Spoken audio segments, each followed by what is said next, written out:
Hi, my name's Chris, and I've been hired by Precision Electrotech to consult and realize what are the issues with the current company.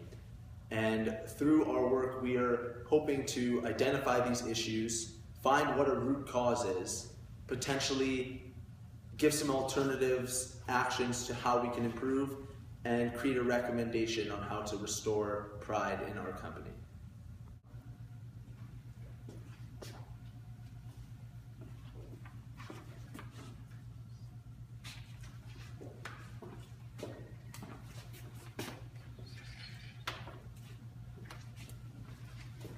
What are you doing right now? What's the audacity that you have? Do you know your place? This isn't the process we set apart. It's faster. But does it matter? Does that follow the TQC system? Can't you see the board right there? As you have seen in the past scene, we showed one of the issues which Precision faces. There are many different issues. We identified 5 issues in the report, but the past scene just described the issue of discrimination against DLs. This is probably the most versatile issues that they do have, the most pivotal and important.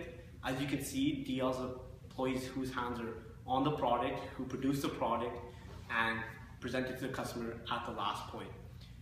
Another issue was the isolation of the DLs, as long as with conflict of interest, the training and education program they provided them, and also lack of autonomy. The DLs, as also shown in the scene, they do not have the freedom to do what they think is best. What they think is best might be right in the situation, and it is after our analysis, which you could see more about in the report. But also we've also identified conflict of interest, whereas upper management is only interested in profit and they're not really caring about how DLs feel and how they're personable. What are you doing there? Doing my work. This is a different process than the one listed in TQC. Why are you doing it? It's a lot faster. I see. How come? Well, I don't have to ship a lot of papers. I just lay out all the papers in here and I'll put all the labels at the same time. Okay, thank you. If you could write out why it works out and the step by step, I'll go bring this up to upper management and see if we switch the process over, because it does look like it's saving a lot of time. Sure. So as you can see, Jim Lee came up with a great idea, which I think we should implement into our process because it's working faster. I know it's not against TQC, and since you're upper management, I'm the only manager between you and her, I decided to bring this idea forward to you. What do you think about it? I appreciate you telling me this, and you know what? I'm motivated and really want the company to succeed, and I think that if she found a little shortcut that can cut costs and be more efficient, then I think that's perfect. Hey guys, so welcome to this week's meeting. I need anything and everything that you guys have seen in the last week that can speed things up. If there's any people that are slacking, I want to know everything that's going on this week. Well, we actually saw one of our employees come up with a pretty good little trick. Would you like to share that, Gigi? Yeah, sure. So this is the password way to do all the manufacturing process. And I was wondering if you could just like eliminate the current system right now and then do like how I do it. And who's seen this? I've seen it as a direct manager, and it's more productive and efficient.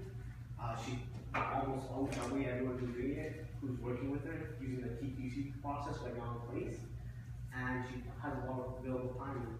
If she doesn't have available time, if she's doing it, not if everyone else is doing it, and cut down efficiency, increase efficiency. And you agree with this? I agree 100% with this. I've seen it work in places when she's doing it. I know if I agree with TQC, but I mean, it's a faster method. It'll get more stuff done. With the issues presented as in the report, we see that a lack of communication, which is the root cause, contributes to all the individual issues. For conflict of interest, we have the way that the DLs do their work is fast and efficient, but it clashes with the TQC, which is traditional and embedded with the company procedure. Because IDLs do not respect the DLs, communicating better methods is nearly impossible. For isolation, the DLs have no support from higher management, so when the DLs encounter problems, their outlet is only writing on bathroom walls.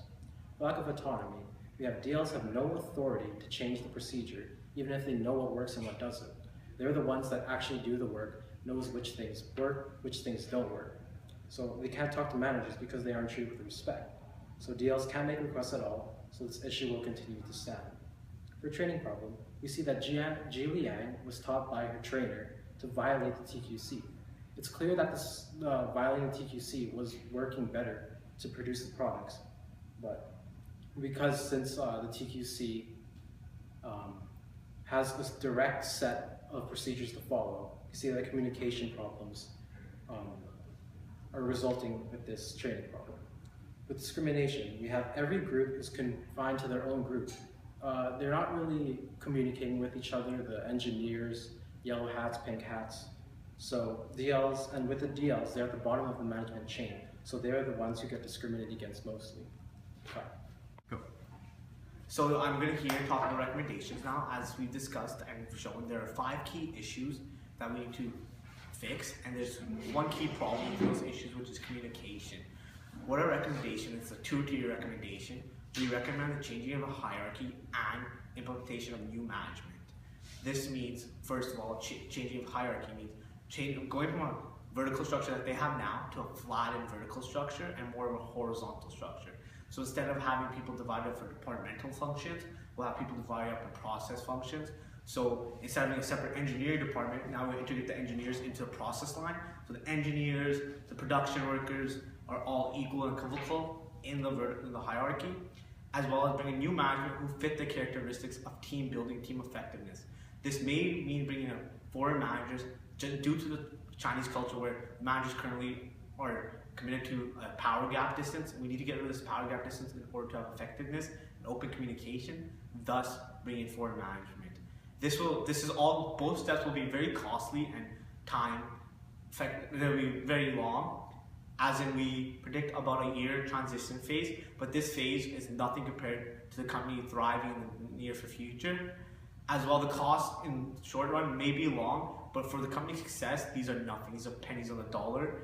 And as consultants, we will be doing surveys every 6 months on various topics, such as employee happiness, how long do employees expect to stay there, morale of the company, management morale, productivity, efficiency, as well as if there's anything that we can improve on as consultants ourselves, and instead of going to management, we're all going to go straight to the employees and see how it's working, because management does have a tendency to lie sometimes, whereas employees, they just want to put it all out.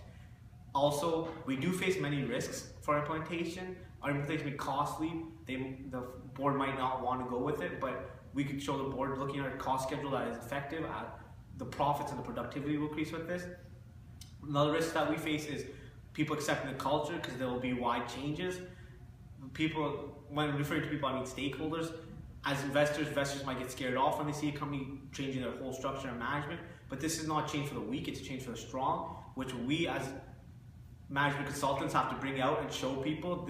We will spread that message that we're doing this for the strong, and hopefully we'll be doing surveys and being with the company for the next 5 years to see if our plan worked effectively and productively. In conclusion, our video highlights what we as a group have determined to be the underlying issues within the company. We have outlined the causes for these issues along with the recommendations and close alternatives. Linda will now sum up the rest. So as you can see, we discussed the issues, the alternatives, and the recommendations, and the causes. We believe we identify the correct issues along with the correct cause of communication as being as issues, and all alternatives, all of them are effective and efficient, all 4 of them. But we think only one of them would work, and that was in our recommendation of changing the hierarchy and management, and we think this is the most effective and efficient choice to make, and this will lead the company in the future.